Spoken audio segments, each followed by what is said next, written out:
मैं एक प्रश्न कर रहा हूँ जो मेरी तरफ से नहीं है, पारस कुमावत जी करके एक नए ऑडियंस है उनका है। वो ये पूछ रहे हाँ हैं कि ये बोलो। कानून, पारस कुमावत जी का क्वेश्चन है, वो ये पूछना चाह रहे हैं कि ये कानून जल्दी कैसे आएंगे। कौन सा कानून? ये जिन भी कानून के बारे में आज अपन चर्चा कर रहे थे, दो तीन कानूनों की बात की है, तो वो पूछ रहे हैं कि हम्म। कानून जल्दी से जल्दी कैसे आ पाएंगे देश में। देखो, इसका वन लाइन आंसर है और फिर उसका डिटेल, थोड़ा सा डिटेल बताता हूँ। और पहले वन लाइन आंसर है। वन लाइन आंसर है, देखो, जो किसी कंट्री में वोटिंग सिस्टम चल रहा है, जब तक तब तक कोई भी चीज आपको सरकार से मनवानी है या कानून लाना है, तो उसका तरीका एक ही है, पब्लिक डिमांड खड़ी करनी पड़ेगी। जब तक पब्लिक डिमांड खड़ी नहीं होगी, तब तक नेता उसको सीरियस नहीं ले सकता। क्यों नहीं ले सकता? क्योंकि उसको वोटों का नुकसान तो हो नहीं रहा है कोई। पर कोई मांग अगर पब्लिक में खड़ी हो जाती है एक बार, तो फिर नेता जब चुनाव में आता है तो उसको ये क्वेश्चन दिमाग में आता है कि यार, इस चीज की बहुत मांग खड़ी हो गई है। अगर मैंने ये चीज को सपोर्ट नहीं किया या वादा नहीं किया कि हाँ मैं ये कानून लाऊंगा, तो मेरे को वोट नहीं मिलेगा। तो वोट किसके पास जाएगा? ऐसे उम्मीदवार के पास में जो पब्लिक डिमांड के अकॉर्डिंगली मैनिफेस्टो बना के लेके आ गया है। तो जैसे आरटीआर, जूरी और ये वोट वापसी, पासबुक, रिक्त भूमि कर, ये जितने भी लो हैं, इनकी मांग खड़ी नहीं है, इसलिए कभी कोई नेता जो चुनाव लड़ता है, इवन सामने निर्दलीय आदमी जो चुनाव लड़ रहे हैं ना, वो भी ये बातें नहीं बोलते। उनको जाके बोलो तब भी नहीं रखते। क्यों? क्योंकि वो सोचते हैं इससे वोट तो मिलेगा नहीं। क्यों? क्योंकि कोई कोई पब्लिक में तो डिमांड ही नहीं है। तो वो क्या, वो उधर बोलेगा नालियां ठीक कराऊंगा, हैंडपंप खुदवाऊंगा। विधायक का जो निर्दलीय चुनाव लड़ रहा है, वो ये मुद्दों पे चुनाव लड़ता है।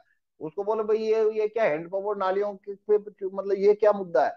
मतलब ये कौन सी सर्कस है? तो बोले इससे वोट मिलेंगे, यहाँ पुल बनवाऊंगा, इस पे वोट मिलेंगे। तो देखो, नेता की तो गिजा है, खुराक की वोट है।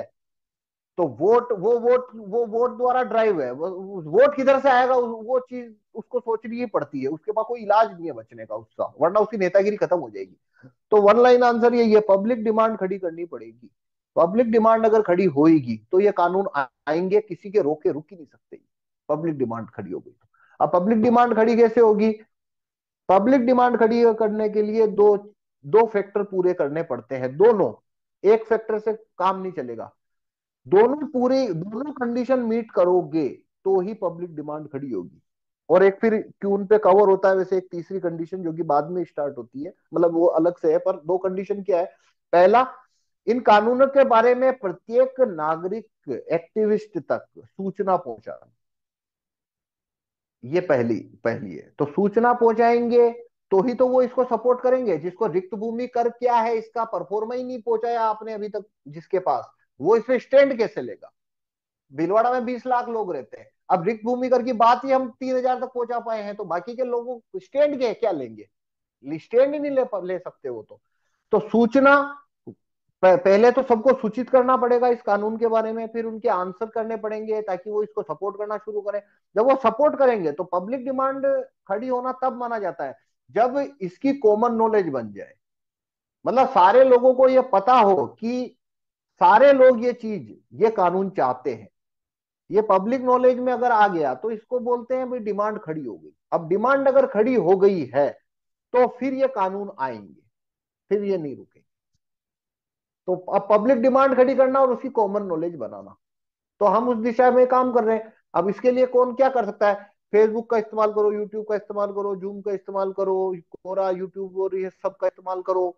लोगों को इस कानून के बारे में जानकारी देने के लिए चुनाव लड़ो, पर्चे बांटो, स्टिकर छपवाओ।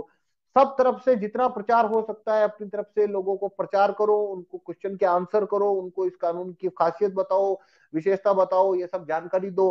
तो जो फेक ऑपोजिशन ने जो कार्यकर्ताओं को पकड़ के रखा हुआ है, जैसे न्यू न्यू वर्ल्ड ऑर्डर वालों ने कितने लोगों को पकड़ के रखा हुआ है, बहुत सारे कार्यकर्ताओं को, ट्रू एक्टिविस्ट को वो खा गए, चिपका के रख लिया उनको, मतलब इनएफिशिएंट बना दिया उनको। जैसे मोहनदास गांधी ने बना के रखा था, ऐसे करके उसने बहुत सारे लोगों को चिपका लिया अपने साथ। तो कार्यकर्ता जो है, वो कार्यकर्ता जब तक ये कानूनों का प्रचार नहीं करेंगे तब तक ये कानून आगे नहीं बढ़ेंगे, मीडिया तो सपोर्ट करेगा नहीं। तो जैसे जैसे ज्यादा कार्यकर्ता इन कानूनों के साथ आएंगे, वैसे वैसे ये मांग आगे बढ़ेगी, और ये मांग आगे बढ़ती जाएगी, वैसे वैसे मांग खड़ी होने और कॉमन नॉलेज बनने की संभावना बढ़ेगी। This is the only way. और कोई तरीका नहीं है हमारे पास। मांग खड़ी करने के लिए हमको काम करना पड़ेगा, और वो हम कर रहे हैं।